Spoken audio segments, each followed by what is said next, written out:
And also developing tonight is the White House pressuring Congress to vote in favor of arming Syrian rebels to help defeat ISIS. Here with reaction from the Capitol, Arizona Senator John McCain. Senator, according to The Hill this weekend, the Syrian rebels agreed to a ceasefire with ISIS. Does that change the equation any? Well, they haven't, and they're still being slaughtered, and they are still a core of brave young men, many of whom have already died, that are still fighting for freedom.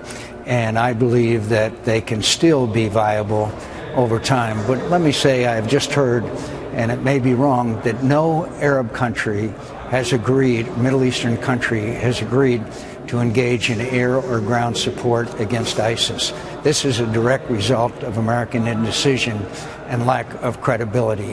When they see the President of the United States compare Yemen and Somalia with a 30,000-man terrorist organization with tanks and equipment and the size of Indiana, and compare that to Yemen and Somalia, they don't believe the President is either serious or he's deluded, one of the two. And when you talk about a coalition, I think you're going to have great difficulty, Sean, in getting any Middle Eastern country to cooperate in any fashion because of the decisions the President's made, including the commitment to bomb Syria and not to. And by the way, I could show the President targets on the map today that he could be bombing and killing ISIS people, the same ones that carried out this hideous decision. Why the delay in a bombing campaign in Syria? I'd be very interested to know. A couple of things as we've been reporting tonight. Number one, no, they've said in the New York Times, no shock and awe.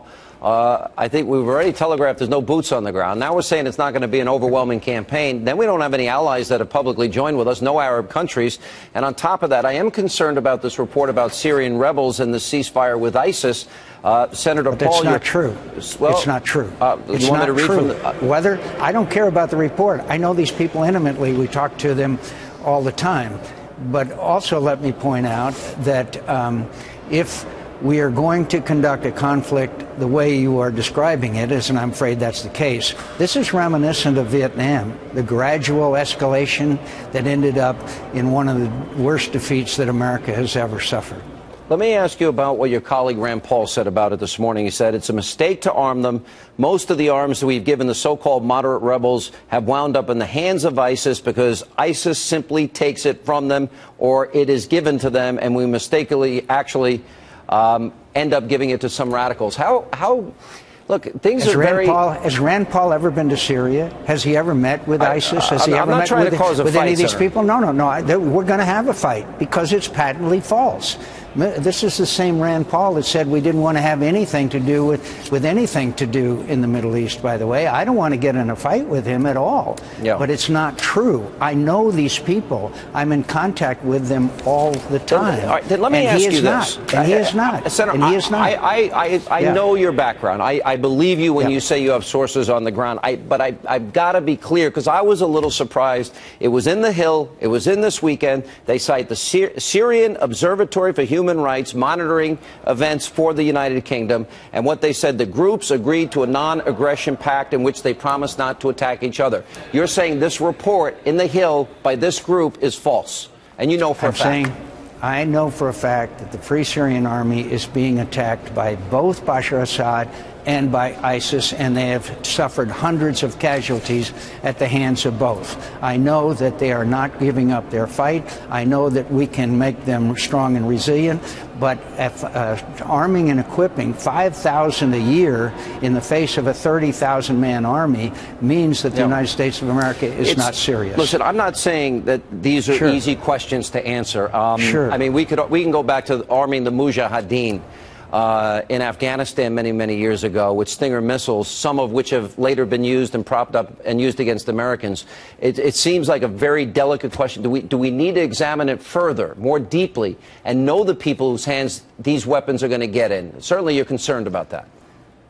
Well, I'm concerned. By the way, I know of no instance where the Mujahideen injured a single American. No, not them. The weapons ended up in the hands of... Or the weapons. Yeah. I don't know where the weapons did that either. You'll have to help me out on that. But second of all, I do know these people. I know what they're committed to. I know the fact that the President refused to help them 2 years ago over the recommendations of his Secretary of State, Secretary of Defense, and head of CIA.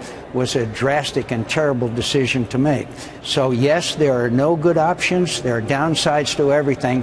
But I guess I'd have to ask those who don't want to supply the Free Syrian Army with weapons and equipment, what is your option? What is your option? No resistance whatsoever? Senator, I'll tell you what my option is, and I think the president's taken it off the table, is it's got to be shock and awe. I'm very... Here's how, Senator, I agree with that. It breaks my heart that every piece of land that our brave men fought, bled, and died for, so much of that land has now been given back to an even worse enemy because we didn't have the insight and wisdom. You did, and by the way, to your credit, to follow up with intelligence and training. All that land, all the treasure, the price that we paid was so high. And to see those cities falling the way they did and do nothing, how would you feel if you were the parent of one of those soldiers that lost their lives? I wouldn't be feeling very good about it. Can I tell you, it breaks my heart too. 96 brave Americans at the first Battle of Fallujah and over 600 wounded, and all of that sacrifice was wiped out because of our failure to leave a residual force behind. And if anybody tells you that we couldn't have, are lying to you. I agree with that.